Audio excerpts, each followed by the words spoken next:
ఈరోజు మీ ముందుకి ప్రెగ్నెంట్ లేడీస్లో హెల్తీగా ఉండడానికి 6 చిట్కాలతో మీ ముందుకు వచ్చాను. యాంటీనేటల్ విజిట్స్ అంటే లేట్గా వస్తుంటారు. ఎర్లీ ప్రెగ్నెన్సీ నుంచి టిల్ డెలివరీ వరకు మీ గైనకాలజిస్ట్ ఏ విధంగా సజెస్ట్ చేస్తారో అలా యాంటీనేటల్ చెకప్స్ చేయడం అనేది హెల్దీ ప్రెగ్నెన్సీకి, హెల్దీ బేబీకి first step. Healthy diet, protein diet ఎక్కువ తీసుకోవాలి. ప్రెగ్నెన్సీలో ఫోలేట్ రిచ్ డైట్ అంటాము, అంటే గ్రీన్ లీఫీ వెజిటబుల్స్, పల్సెస్, ఇలాంటి డైట్ ఎక్కువ తీసుకోవాలి. First 3 months folate rich diet, తర్వాత హై ప్రోటీన్ డైట్. ఫ్రూట్స్ ఎక్కువ తీసుకోవాలి. ఫ్రూట్ జ్యూసెస్ అన్నా తీసుకోవచ్చు. సో దీనివల్ల మినరల్స్, విటమిన్స్ ప్రెగ్నెన్సీలో సమపాళ్లలో మనకు వస్తుంది. ఏ ఫుడ్స్ అవాయిడ్ చేయాలి? కాఫీ, టీ, కెఫీన్ ఎక్కువ తీసుకోకూడదు. స్వీట్స్ ఎక్కువ తీసుకోకూడదు.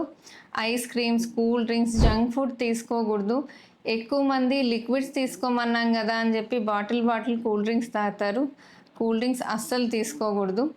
తర్వాత వెండర్ ఫుడ్ అంటే పానీపూరి, నూడిల్స్, ఆ తర్వాత fried rice, oily foods, Zomato orders, ఇవన్నీ కూడా ప్రెగ్నెన్సీలో అవాయిడ్ చేస్తే చాలా బెటర్. వెరీ ఇంపార్టెంట్ టిప్ ఏంటి అంటే hydration. So pregnancy, throughout the pregnant లేడీకి హైడ్రేషన్ అనేది చాలా ఇంపార్టెంట్. అడిక్వేట్ లిక్విడ్ డైట్ తీసుకోవాలి. వాటర్ అయినా అవ్వచ్చు, కోకోనట్ వాటర్ అయినా అవ్వచ్చు, బటర్ మిల్క్ అయినా అవ్వచ్చు, జ్యూసెస్ అయినా అవ్వచ్చు, అకార్డింగ్ టు యువర్ హెల్త్ అనమాట. అంటే కరెక్ట్గా హైడ్రేషన్ మెయింటైన్ అయితేనే ఉమ్మనీరు అనేది బాగుంటుంది. దానివల్ల బేబీ గ్రోత్ కూడా బాగుంటుంది.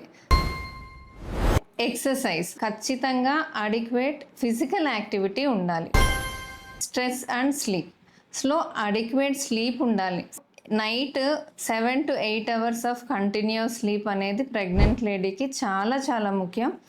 ఆఫ్టర్నూన్ 1 hour ఆఫ్ స్లీప్ అయినా కానీ, రెస్ట్ అయినా కానీ తీసుకోవాలి. అది తిన్న వెంటనే పడుకోకూడదు.